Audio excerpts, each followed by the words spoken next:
this is why Buffalo or Albany or Binghamton has amazing resources and would be a good place for us to invest money, and how those communities need it. Fuck Buffalo! When it comes to investing in communities that need it, bullshit. Is a personal history. She grew up in Providence, Rhode Island, where her father worked as a chemist for 26 years at a Bulova watch factory.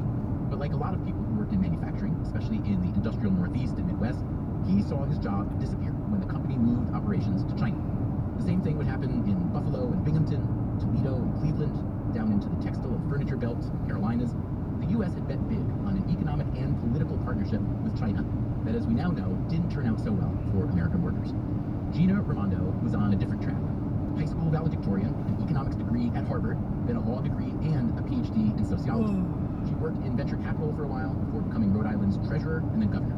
From there, Commerce Secretary may not have looked like the sexiest job, but it's a good fit for Raimondo. The department's mission is to create the conditions for economic growth and opportunity for all communities.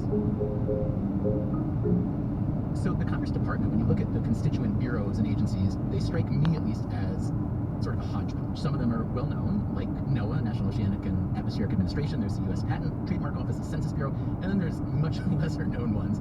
Can you name for me a bureau or agency that doesn't fall under Commerce that maybe should? And I was actually thinking about the FAA, the Federal Aviation Administration. It's under DOT, which makes sense, but I'm curious, if it were under Commerce, all these recent airline snafus we've been reading about, for instance, what would you do about that?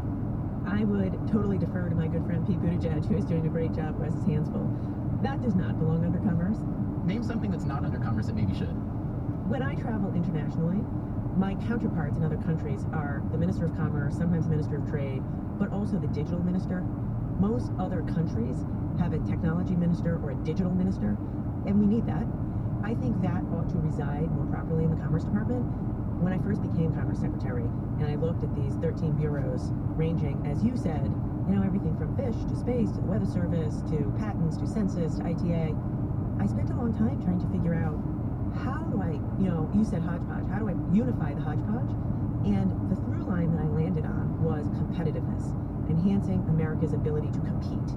As I understand it, no Commerce Department in recent history, maybe even in deeper history, has ever had the leverage that you've got now. Can you describe how that came to be? Was it that you were the right person at the right time to intersect with all these initiatives, or is it that you were the person whose competence, let's call it, was something that all these initiatives needed to be run through?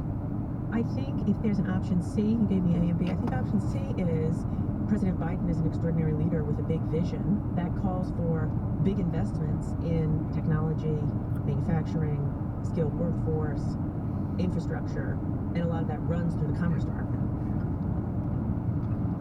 One mechanism for this increase